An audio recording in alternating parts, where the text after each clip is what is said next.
Welcome to Econoplus. Let us continue our discussion. So the next question is question number 17. If the price level was 100 in 2005 and 102 in 2006, then what is the inflation rate? Okay, so the formula of inflation rate is price level in the current period, that is 2006, minus price level in the last year, that is 2005, whole divided by price level in the last year, that is 2005, multiply by 100. This is the formula of inflation rate. So we'll put the value, which is 102 minus 100 divided by 100 multiply by 100, so it becomes 2%. So the answer will be option C, that is 2%. Let's move on to the next question. Question number 24. If the interest elasticity of money demand is minus 0.1, by what percent does money demand change if the nominal interest rate rises from 2% to 3%? So let's solve this. So the formula of interest elasticity of money demand, that is EMI, is equal to percentage change in money demand divided by percentage change in nominal interest rate, that is I. So we have to first calculate the percentage change in interest rate. So what is the percentage change in interest rate? This is new interest rate minus old interest rate divided by old interest rate into 100. So it becomes 50%. And we have given EMI, that is elasticity, is minus 0.1. So if we put this value in the formula, we will get the percentage change in money demand is minus 5%. So answer is option D, minus 5%. The next question is 58. The question is the CA is equal to, here CA means current account. So in an open economy, the income identity, that is GDP, is equal to consumption expenditure, investment expenditure, government expenditure, export minus import. This is the income identity in an open economy, that is 4-sector economy. So here X minus M, also called net export. This is nothing but the current account. So current account is X minus M. So let's substitute in equation 1 the value of current account. So equation 1 becomes Y is equal to C plus I plus G plus CA. So from this equation we can calculate the value of CA, which it becomes Y minus C plus I plus G. So answer is option C, Y minus C plus I plus G within bracket. The next question is, in an open economy, private saving, that is SP, is equal to what? So what do you mean by private saving? Private saving, I have written private saving as SB. You can also write SP. There is nothing, not issue. This is not the issue. So private saving is the amount of income that household have left after paying their taxes and paying for their consumption. So after deducting tax and consumption from the income, we get private saving. And we also know in an open economy, the income identity is Y is equal to C plus I plus G plus CA. It is current account. So let's substitute this value in the formula of SP, that is private saving. So we will get SB is equal to I plus CA plus G minus T. So answer is option C. SP is equal to I plus CA plus G minus T. So the next question is, given the rate of growth G is equal to 5%. So G is equal to 5%.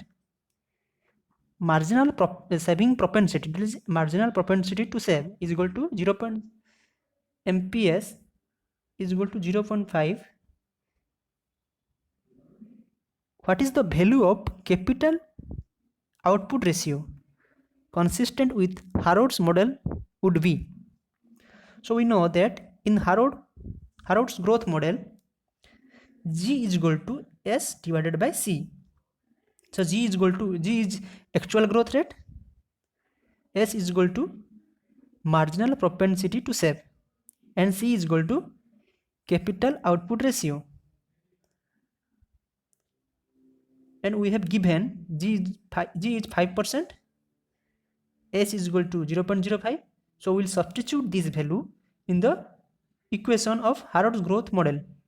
So we get 5% is equal to 0.05 divided by C. 5% means 5 divided by 100. So after cross multiplication, we get C is 10. So the answer is D, option D. That means in the Harrod growth model, capital output ratio is 10:1.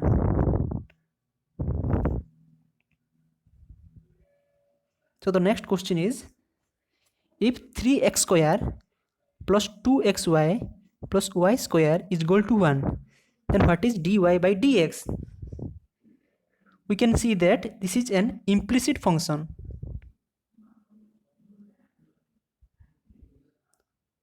Okay, so in this function we cannot separate y in one side and x in other side. If we separate y in one side and x in another side, then this is called explicit function. But in this function we cannot separate, because we cannot take x as common, because x and y are both multiply in 2xy. So this is an implicit function. We cannot express y simply a function of only x. So in order to take the derivative of this function, we have to apply the implicit function formula. So we will first differentiate both sides with respect to x. So we'll take derivative of this side and also derivative of this side. That means both sides. After taking derivatives, we will take derivatives for each values. That means 3x square, derivative of 2xy, derivative of y square, and derivative of 1. Then we will take the constant value outside the derivative sign. That means we will take 3 outside, 2 outside, because these are constant. So it becomes 3 into dy dx x square, 2 into dy dx xy, d by dx y square, and d by dx 1. And we can see that this function, for this function we will apply product rule, because x and y are multiply here. So for the product rule, what is product rule? Derivative u into derivative of v plus v into derivative of u. So we have applied here x into derivative of u y, that means dy by dx, plus y into derivative of x, that means dx by dx. So dx by dx is equal to 1, and dy by dx is equal to dy by dx. So after taking this, we found 6x is equal to 2 into x into dy by dx y into 1 plus 2y dy by dx is equal to 0 because the derivative of 1 is 0. After that, we will take dy by dx common. So the remaining item will be 2x plus 2y. We will take dy by dx common. So the remaining item will be 2x plus 2y. And the rest item will be taken right hand side. That means minus 6x minus 2y. This is. So dy dx becomes minus 6x plus 2y divided by 2x plus 2y. So if we take minus 2 as common, then we can cancel this 2 and this 2. So dy dx becomes minus 3x plus y divided by x plus y. So answer for 1 number question is option B.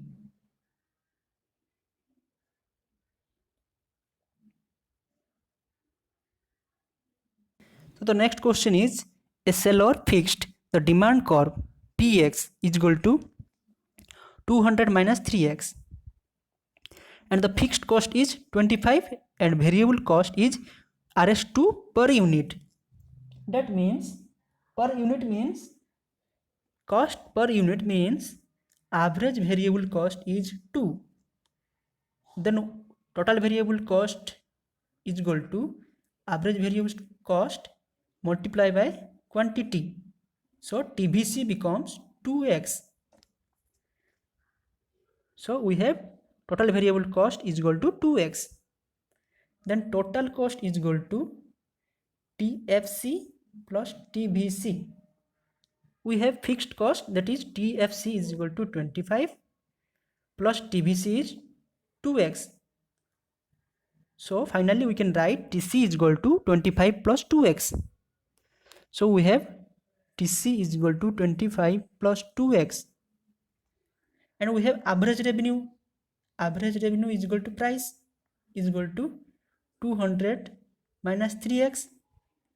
So from average revenue we can calculate total revenue, which is nothing but price into quantity. So we will multiply 200 minus 3 into x.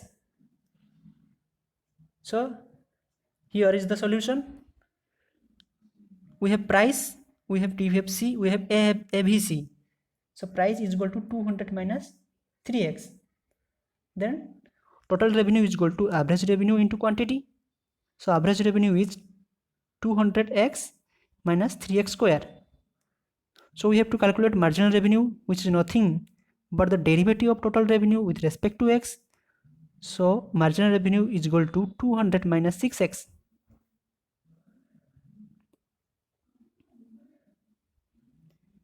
And we have total cost is equal to 25 plus 2x. So marginal cost is nothing but the derivative of total cost with respect to x. So MC becomes 2. And we know at equilibrium, the condition of equilibrium is marginal revenue should be equal to marginal cost. That means 200 minus 6x should be equal to 2. So after solving this, we get x is equal to 33. So the answer is option A, 33. So in the next part, we will also discuss the other questions